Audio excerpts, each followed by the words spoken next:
Hey, what's up all you addicts out there? Welcome to the Addicted Fishing Podcast. And I don't know what episode this is, but I know we're really far behind. Yeah, I thought we stopped numbering them too. Yeah, we did, but we still number them like on the actual titles, so our podcast listeners know. But it's been know a the month episodes. because we are terrible, terrible human beings, and we left you guys all hanging out there. I don't know why we haven't been doing them. It's honestly because our live feeds have been going super, super late, and then we just, none of us want to stay later and do a podcast. True, and it's hard too because for those of you guys that don't know, on the YouTube and the Facebook live feeds, like a lot of times we go out fishing too. So we've done that a couple times the last couple weeks, and that's going to happen a lot more, right? As we get more sunny. If you guys are watching on YouTube, please tap that subscribe button. Don't forget to subscribe. And if you're on all the other channels, leave us a review. Share this out there. If you got any friends that listen to fishing podcasts, we typically like to put these out once a week, and we're hoping we can get back to that motion. And we got a guest in tonight. We got Cam. We do. We've got Mr. Nelson Judela, a good buddy of mine who's been fishing and hunting for a lot of years, but seems to be a pretty decent ocean expert. And now we're going to talk a little bit ocean coho and ocean salmon fishing this week. You're being modest. The dude had a giant gold ring. You didn't let me give you a chance. I mean, these guys went down from the Northwest and they won the World Offshore Fishing Championship. So maybe he's got a little bit to talk about, but we must bow before him. And so, Nelson, how's it going?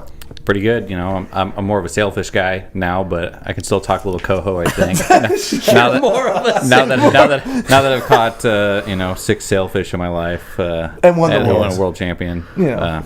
You got the ring. I have the ring. They can't take it away. You have the ring. I can say that I've only caught 6 now. They still can't take it away. It's still pretty insane, though, that you guys went down there and just won it. It was unbelievable. I mean, teams in the past from the Northwest have not represented the very best. Like, it's a tough tournament against professional bill fishermen, and so like top 25 was good for a Northwest team in the past. So we were like, let's just go down there and have a solid showing and not get embarrassed and try to get 15th place or 20th place or something. So and then you got first. Yeah, we went in with modest expectations, and then as the tournament went on, we were like, could this happen? Could this be happening? So, man, it was a lot of fun. That's freaking killer. So how does it all work? Run it down quickly, just a quick rundown of like how the tournament worked and all that, like species you were catching and all that stuff. So it's primarily a billfish tournament. So marlin and Pacific sailfish. You can get points for Dorado, or they'd call them dolphin, wahoo, and tuna. There was quite a few, like maybe 60 Dorado caught. There are not as many points. And then there was, I think, 1 tuna turned in. But it's 200 points for every sailfish you catch, 500 points for every marlin. You're on a different boat each day for 4 days. They have a boat drawing that's fairly random, but you get like a B, C, and a D boat. So they rank the boat, so you're not on like the best boat. You know, you can't draw the best boat. You don't draw 4 winning awesome boats. Yeah. So you draw an A, B, a C, and a D boat.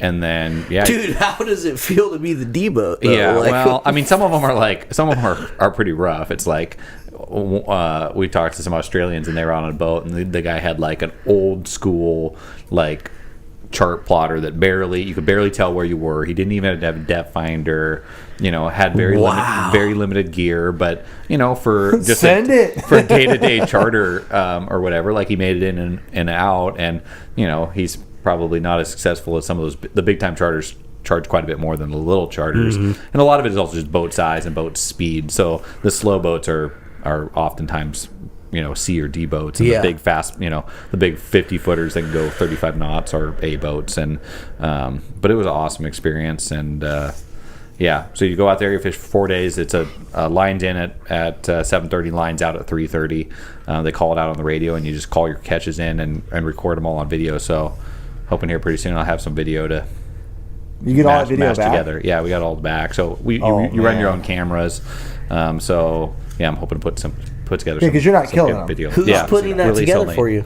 I might do some amateur work, but maybe you guys could help me out with something. You should let us help you do that. That'd be a little bit more professional, maybe. So that'd be super cool. That would be cool. Yeah. So I mean, already, like, so you turn that video in at the end of the day, and then they make like a video for the Offshore World Championships that they show at the awards banquet. So they have a professional edited version, but it's of everybody. So you have 45 teams. I think there was 700 sailfish caught. 30. There's a ton of available footage, but even like the video we turned in, like all of a sudden, like we're on Marlin Magazine's Instagram, and there's videos of us on there. So they distribute like the good clips.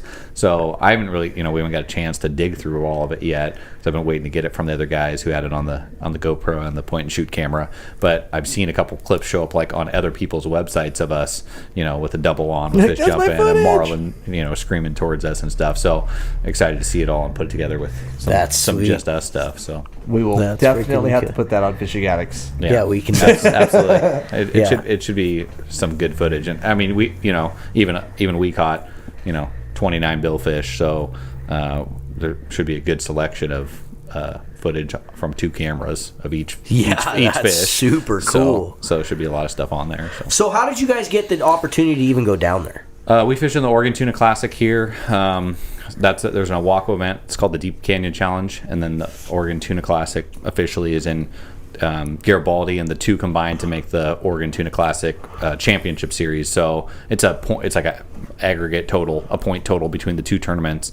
And if you win the championship, then you get the invite to the Offshore World Championships, it's an invite only tournament. There's 90 different qualifying events around the world. So you qualify at one of those events, and then you earn the opportunity to go compete. If you happen to win, lightning strikes, whatever happened to us. If you happen to go down there and win it, then you're invited back anytime you want to go back, so you don't have to qualify again. Like the team that got second was the 2008 Offshore World Champion, so they could return anytime with like 1 or 2 guys from the original team. So that's super cool. So repeat next year. Yeah, we'll see. Just stay away for a while. Just relish it in a little bit. Yeah, I mean, you go back and there's never been a repeat champion. Never been nobody's won it twice. I mean, there's a lot of things that have to align. There's a lot of teams that like a lot of fishing tournaments, you see a lot of like the usual suspects in the top 10, or a lot of Brazilian teams in the top 10. But getting everything to line up to where you're on the right boat on the right day and you capitalize on the opportunities.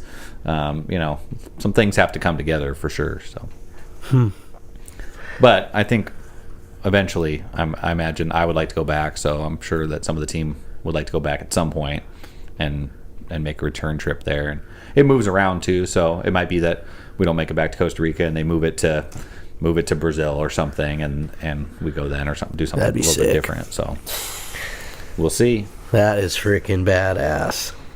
I still just can't believe you won. When Cameron was posting the updates of like, they're in first, like bring it home, I was like, what the hell? They're in first? That's so awesome. Day one, first place, and held it. Yeah, we held it the whole time, and I mean, everybody back here was saying that, and people who had been there before, they're like, yeah, well, hopefully you can hang on, because it's tough to have put together 4 days to stay out ahead or end up ahead, and I mean, we were in as much disbelief as anybody was. After the first day, we're like, well, I'm sure tomorrow somebody will smoke us, and then the second day we tied for top boat too, so we just sort of stretched our lead out on everybody. And then the third day, the teams that were closest to us didn't do very well, and the fourth day we got a bagel, but the fishing slowed down. There was a big low pressure system that moved in. There was thunder and lightning, and the fish didn't really want to cooperate. And you're fishing it's a catch and release fishery, but you're fishing on the same fish. They had all sort of moved north, and so everybody was fishing the same pocket of fish. And I'm sure that they get caught and recaught, but they start to be a little bit less bitey. So I think the first day that there was 250 fish caught, 250 sailfish caught, and the last day there was like 97. So each day the catch rates went down a little bit. So we felt we had a 7-fish lead going into the last day, and over the course of the tournament, like an average day was 2 or 3 sailfish probably per team per day. So if we were doing the math, we felt okay, but when we were out there, we couldn't watch the live scoring because we didn't have any cell phone service. So we're like trolling around in a group, and everybody around us has a sailfish on, and we're like, oh, we're done. We can't hold on to this. We couldn't hook a fish. And it was pretty nerve-wracking, but we cruised in for about an hour and then finally could get cell phone service. And the captain, who was losing his mind, was actually the person that got the official word that we had won. So he was super relieved because, there's a lot of pressure on him. He knew we were in first, and we all jumped in and swam when we found out. After we found out for sure we won. We jumped in and took a victory swim, and it was a lot of fun. That's freaking killer. Well, when you're not fishing in your off time, what else do you do? What else? So you work at a boat manufacturer here, and yep. So I work at Stevens Marine. We're co-owned with Alumaweld, so we sell boats. We sell Alumaweld, Kingfisher, Smokercraft, Starcraft, Starweld. We're a Mercury dealer, so sell predominantly fishing boats, but also some pontoon boats and deck boats, so other fun boats and a bunch of used boats. So Worthless boats, yeah.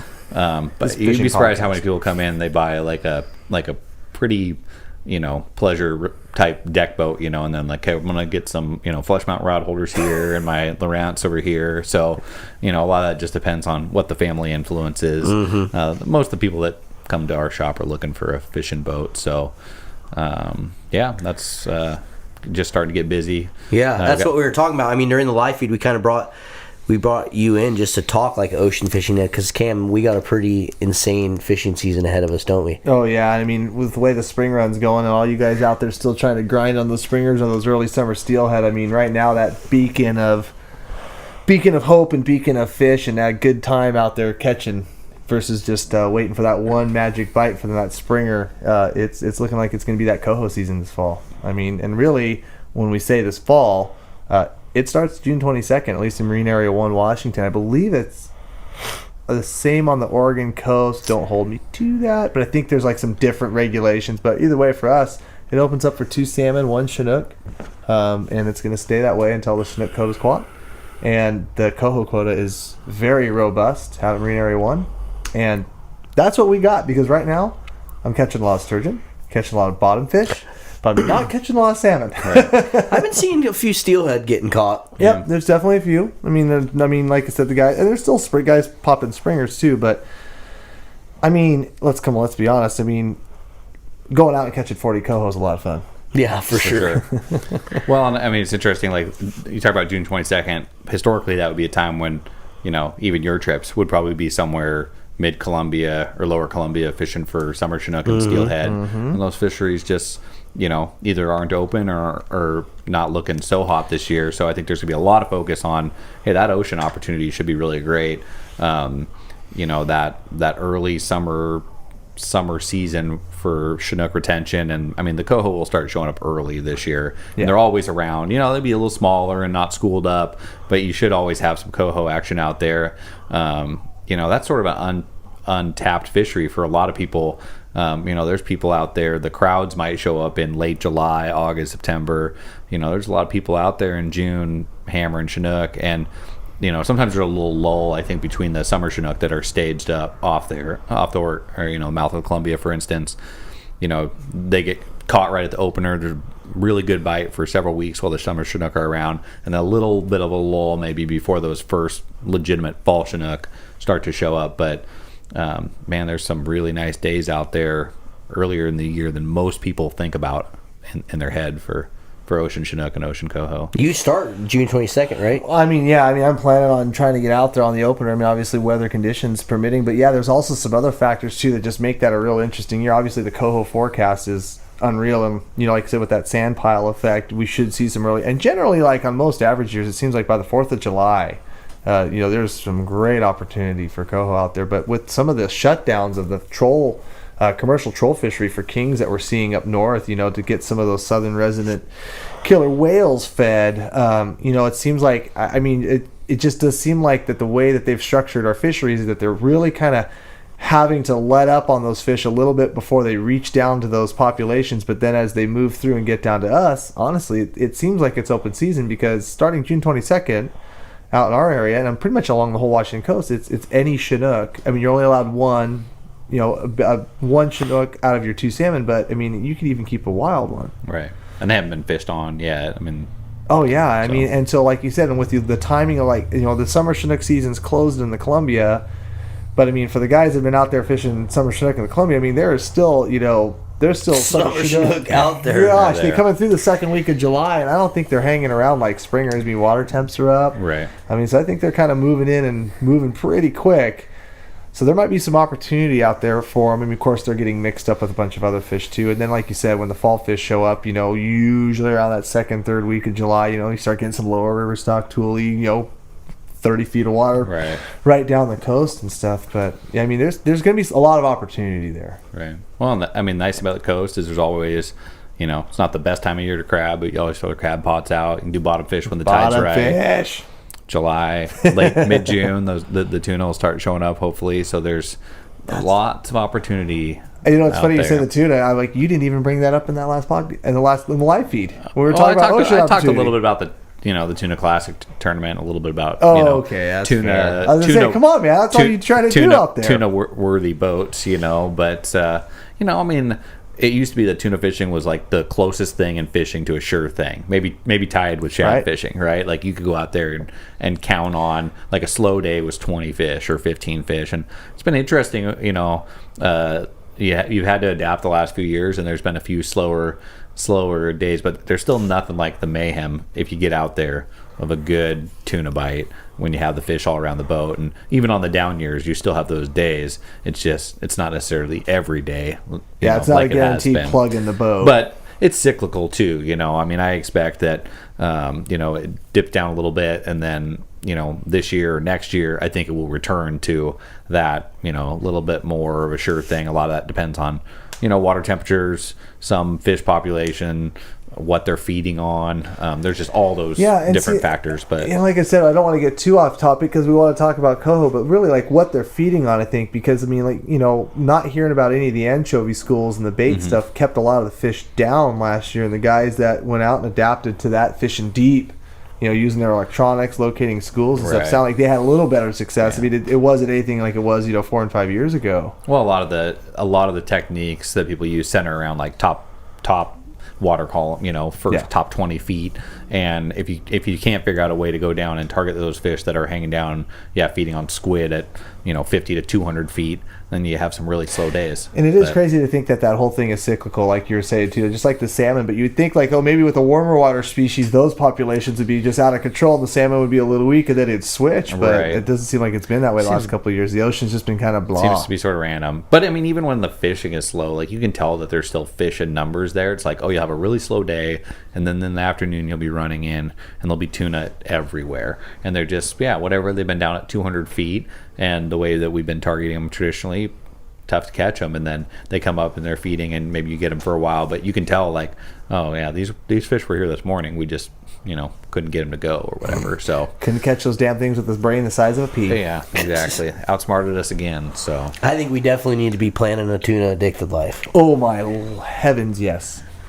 Yes. Yeah, actually there's a couple guys that have kingfishers that we definitely want to step into, kind of reach out to those guys. Yep. We were talking a little bit about that. Got some kingfisher boats. We got some Mercury powered boats, some of those Stevens Marine things, but I think that's definitely something.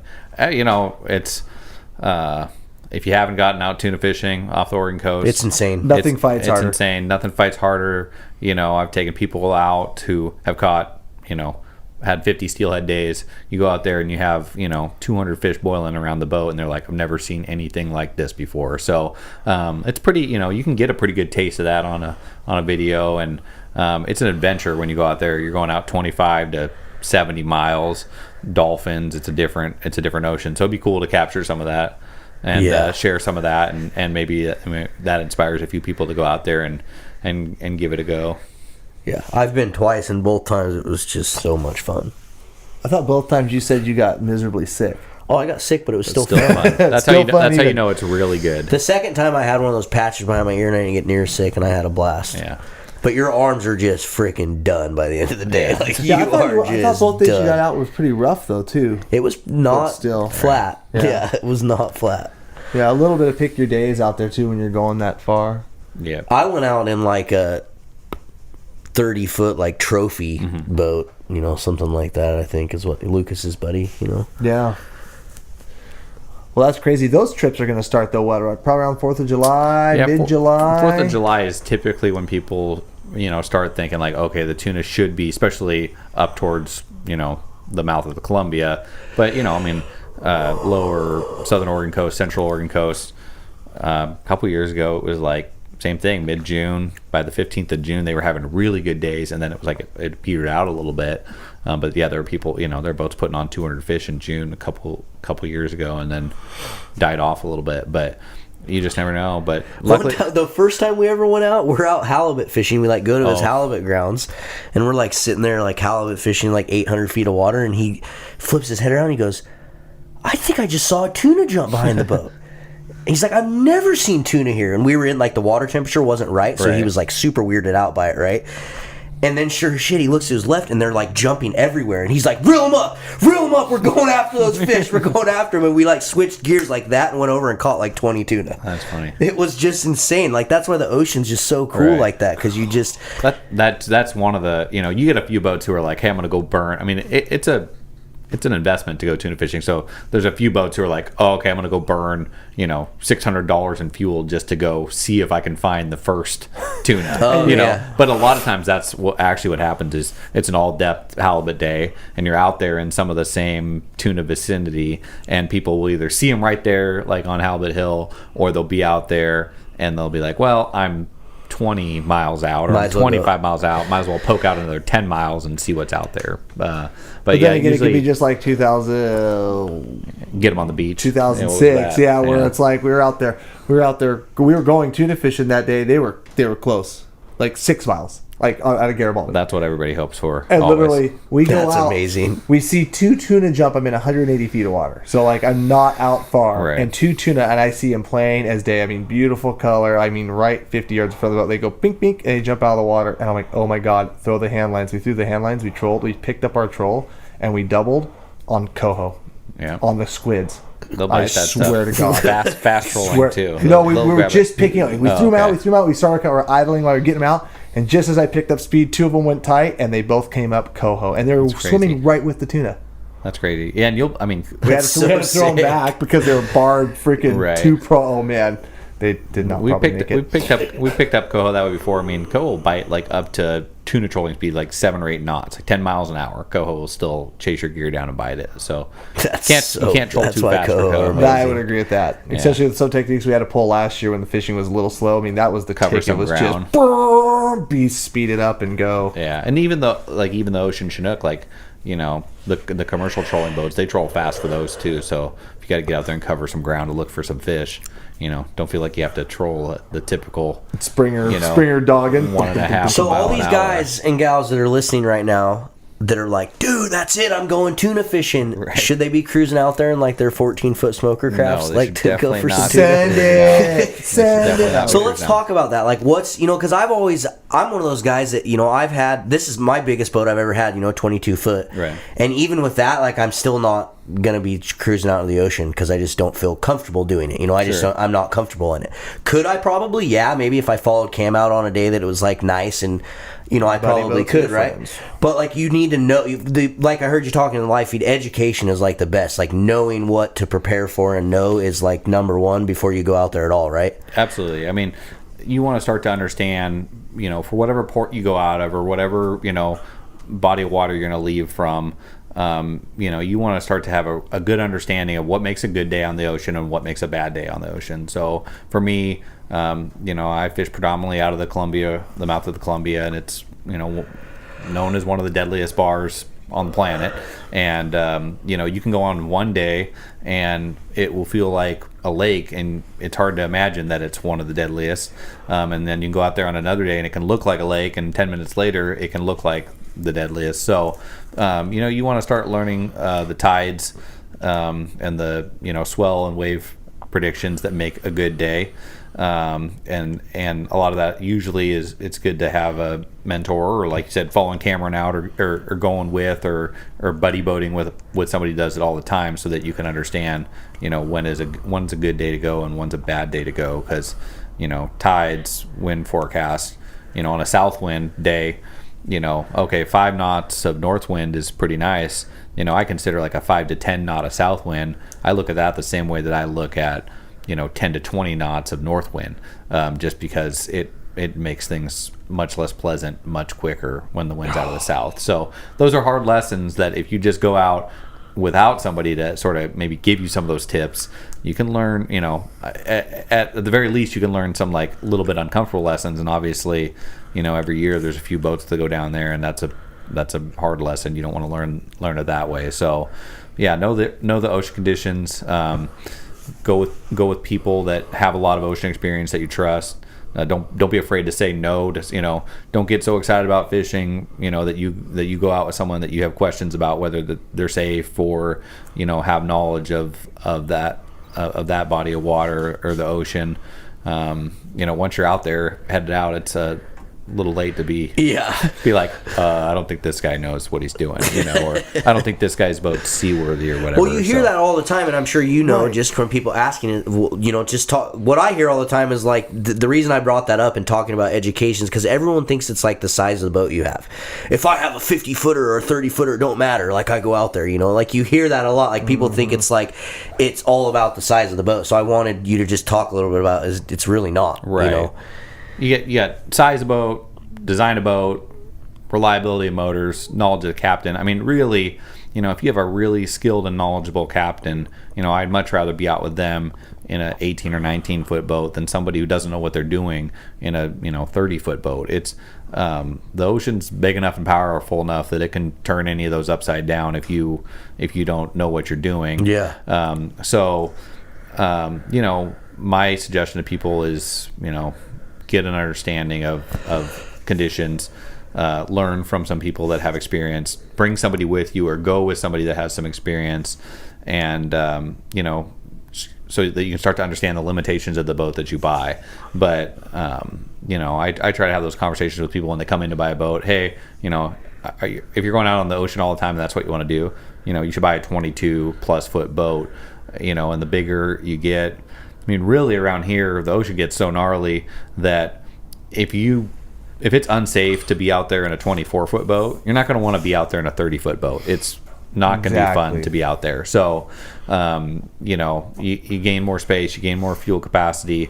Obviously, the farther away you get from shore, if you go tuna fishing or, chase the salmon out 10 miles, or you go 20 miles north to go find the salmon, even on the beach, the farther away from home you get, the less time you have to make it back if things start to get rough. So, if you got a small boat, maybe you start by ducking out and staying within, shouting distance of getting back in if you notice the wind kick up or, that sort of thing. And that's something you want to always be aware of. It's easy to get out there and you got a hot coho bite and you're, we're one fish away from our limit, and you're out there grinding out that one fish. And meanwhile, that south wind's kicking up and it went from 5 to 20. Mm-hmm. And, the white caps are starting and you're looking for that one coho and, okay, you finally kill that last fish and then you turn to go home and all of a sudden it's like you haven't paid attention to your surroundings and you got yourself like I said, at least a really unpleasant ride home, but hopefully not one where you need Coast Guard assistance to make it. But pay attention.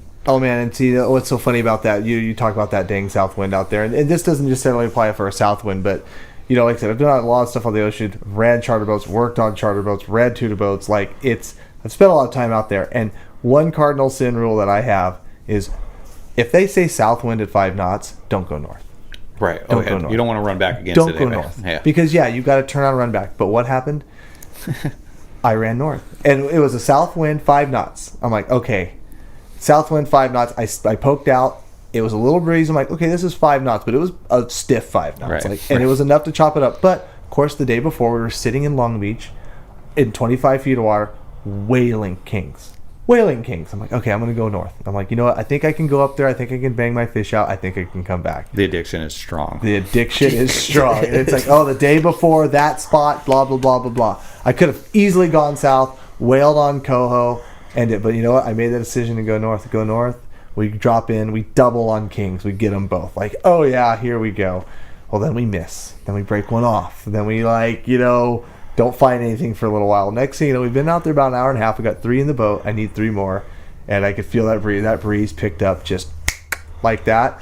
And by the time I said, you know what, we gotta go. I was about 6-7 miles north. It took me an hour and a half, maybe more, before I poked inside Peacock to get around the bar, which was freaking gnarly. It was every bit that I ever would want to put that boat in. Boat did fine, motors did great, but you know what? That's a lesson I knew. But like you said, you get drawn out. You think, oh, that one more coho. I just need that one more hatchery fish. I didn't trust my instincts. I didn't trust my past experience, and I got my hiney slapped for it. And like I said, and I know better. Right. I even told the guys, we got back to the dock. We had to take a little break. We revamped for the river. We just fished the rest of the day out in the river. And I'm like, you guys, I know better. I knew better. And I feel like everybody has one or two of those days where you're out there, and then all of a sudden you had a great day, and you're like, oh, time to pay the piper on your way. I mean, it just can be a rough ride in. And that experience also applies to like in the river. When you guys talk about buoy 10, you trying to talk to customers. They're calling, I want to go fishing this fall. It's like, okay, what do you think about buoy 10? Oh, I ain't going to buoy 10. That's the roughest place in the world. I'm never going to buoy 10. I'm like, wait a second, what do you mean? You're never going to buoy 10? It's the roughest place. It's a 40 square mile area. Right. Like you can't, you went with a guy who decided, I'm going to go out and fish buoy 14 on a 9-foot ebb tide with an ocean pushing in there. And it can get as nasty inside there as it can out there. However, up by the bridge, it would have been flat as glass. And so, but that person went out, had that rough perception, like, I ain't ever going back there again. And it's like, well, you did it wrong. Yeah. Well, so there's a learning process to that, and like I said, it's not just for the ocean. Right. Well, in a lot of ways, I had a customer come in the other day that was the same way. Like I'm never going to go in the ocean. It's scary and it's big, and I appreciate that. I'd much rather have that person than the person who's like, I've never. How big of a boat? I've never go out in the ocean. I've never boated before, and I want to go tuna fishing, or I want to go halibut fishing. And so, with that guy, I'm like, hey, that is an awesome standpoint to take, but you should buy a boat that's ocean capable, because if you think that you're going to start, if you're going to be a salmon enthusiast and you're going to start up here, in the Willamette or Lower Columbia, and then you're going to start seeing these pictures roll in from buoy 10, and then you're going to be, okay, I'll try it on a good day at buoy 10, and then, it's perfectly reasonable to then go like, hey, now I've been boating for a year. I understand my boat, understand its capabilities. Now I'm going to want to poke my head out in the ocean, and I try to tell, like that's going to happen. Right now, it sounds like that's never going to happen. But buy a boat. And then they close your summer Chinook seasons, and then they do this, and then they dangle that 900,000 coho run. Buy something like, you can grow into. Because you're gonna want to do those things as you get more and more comfortable. So if it's within your means, don't pigeonhole yourself just because you're not comfortable yet. But it's good to be cautious. Grow yourself into it and avoid the 2-foot itis. Yeah. Because no matter what, you're probably still going to end up with that. But at least then you don't get the that desire for the. I had a 14, then I had a 16, then I had a 20, and then I had a 22. And now you want a 20, right? Now you got reverse 2-foot. Yeah, itis. I want a 20. Well, that's just because you're bass fishing. I still want to be able to fish the Columbia and stuff, but I just want to be more versatile. I want to be able. Drew the line. I don't want to go to the ocean. If I want to do that, I'll hop in with you. That's how you got my boat. It's super fun, but it's just not something that I'm gonna. I just know I'm not gonna do it as much as I will bass and all these other. No, ones. And that percentage of like where you're gonna spend your time is that's critical. And if you're prone to not feeling great out there, it's not exactly. It's like, and I think that's honestly what it is for me. Yeah, I feel like if I could. And I've tried. I've been out in the go since I was a kid. Since I was 12 years old, I've been going out there fishing, and I just deal with it. I just, all right, I'll just feel sick because I want to catch fish. I used to get sick on tournament days, especially because, again, I just get finished talking about safety. We have experienced captains. We have a big boat. But on tournament days, you fish some days that you wouldn't necessarily fish if it was just a pleasure day. Not that it's unsafe, just like I talk about, an unsafe day in a 23-footer is just an unpleasant day in a 40-footer. Well, we fish some of those unpleasant days. And so for a few years there, I had a lot of sick days because you're out there on days where you normally just wouldn't go. But then I refined my system a little bit. And I've had some people that were pretty prone to seasickness, and like if I just follow the program, like Dramamine the night before, Dramamine in the morning, and no drinking the night before, all these tips, make sure that you get a good amount of rest, all these things, it's surprising, the patch. Dramamine just knocks me though. And that, so you could do a patch or something. But last time I went with Cameron, I took it. I'm like, I didn't do a patch. I'm like, I better take some Dramamine. I took some and I slept the whole effing time. Yeah. Pretty much. Well, I've been known to take a nap or two, but you want to definitely get the the non-drowsy version. It still makes you like a little bit groggy, but those patches behind your ear are by far the best thing I've ever tried or used. So there's a lot of things, I mean, I see some people who are like, oh, I think I'm going to get seasick. And then, you're in a cabin boat and they're like down in the berth, texting somebody on the way out. I'm like, come on, of course. come on. Yeah, that's the worst. So get outside, everywhere, get out in the everywhere open. from there to, from that level of like, okay, obviously that's a bad idea too. What you eat, eating mild foods, maybe trying to run a little bit cool, don't overheat yourself. There's a whole bunch of things, but you can sort of adapt to it, and going a few times I think honestly helps. Usually the first time I go out, like halibut fishing can be sort of rough because you go out there and you just drift around, and you also haven't been on the ocean for 6 months, and you're sort of getting your sea legs, getting your equilibrium down, and you're wrapping baits and staring at your hands. So oftentimes that first halibut trip of the year, I'm like, this is not the best day I've felt on the ocean in a while, but worth it. What did you say? Pickled ginger or something works? Yeah, ginger's a good one. So you were talking about fishing those rough days on the tournaments, and we were stuck in a tournament one time on one of the roughest days I could pretty much ever say I've been on the ocean. And that was a rough day on a 40-foot boat, and you were on a 27-foot boat. So yeah, we are exactly, and it was almost like to the point where you're too scared to get sick. But no, I mean the boat handled it fine. Like I said, I was with an experienced captain who was meticulously safe and experienced. But yeah, a little pickled ginger, man, just right in your mouth and your tongue, boom, snapped out of it, back in it. We caught our 5 fish that qualified and ran like hell. So I wonder why that is. Ginger's just one of the I eat ginger snaps because they taste way better than pickled ginger, but same reason they serve like ginger ales popular on the airplane. I had a lady last year, so I carried a jar of that, and I had a lady. I had no one get sick out of the ocean. I couldn't believe it last year, but I did have one lady who was like starting to feel. And I tell my clients, I go, if you start to feel sick, it's probably because like fishing's slow. So like if you're starting to feel sick, I'll pick up the rods and we'll go run somewhere, because you run, get the air blowing on you, get the movement, and you kind of get away from that lull of watching the rods do nothing. Right. And so, but anyways, all you have to do is sit there and think about like, am I getting sick right now? Right. Exactly.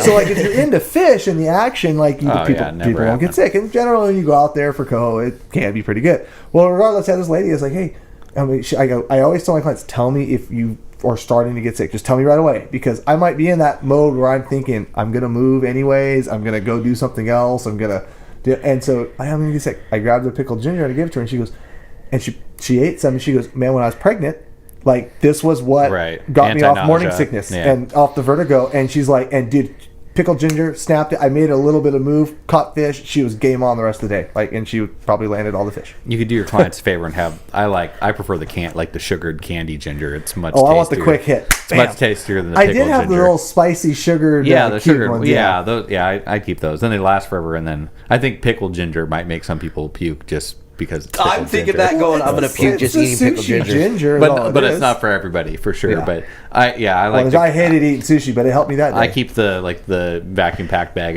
of the candied ginger in there, and it's the same thing, just straight ginger with a little bit of sugar on it, and it's one of those things that does a pretty good job. But I think it only does a good job if you're starting to get sick. Dude. But once someone's like past that point, no go. Yeah, sometimes you get past. I've been there a couple times, and.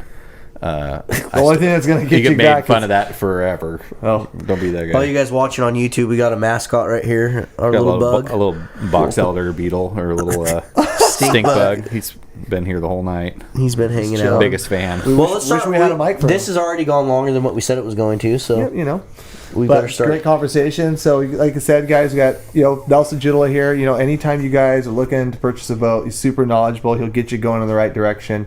I purchased my 25 Columbia from him. I couldn't be happier, and I just purchased a new motor from him. Could not be happier. But like I said, this guy spends a lot of time on the water. He's got a world championship ring, right? He's got a world. Yeah. Do you keep that on your desk? I wore it for 1 week for everybody who was sort of curious about it, but it's a little big to wear around. But you should be wearing that on your sales desk. Yeah, on the sales check desk. Out the ring. I have like the plaque behind me, for like a little street cred for the sales. But don't be afraid to ask questions. Some people, it's a long learning process if you're buying a boat. Some of these boats, cost as much. A lot of people come in there like, this boat costs more than my first house did, and people will look around and shop and educate themselves for a couple years or 3 years. So don't ever be concerned about waste my time or anything. I'm happy to answer any of the questions you have.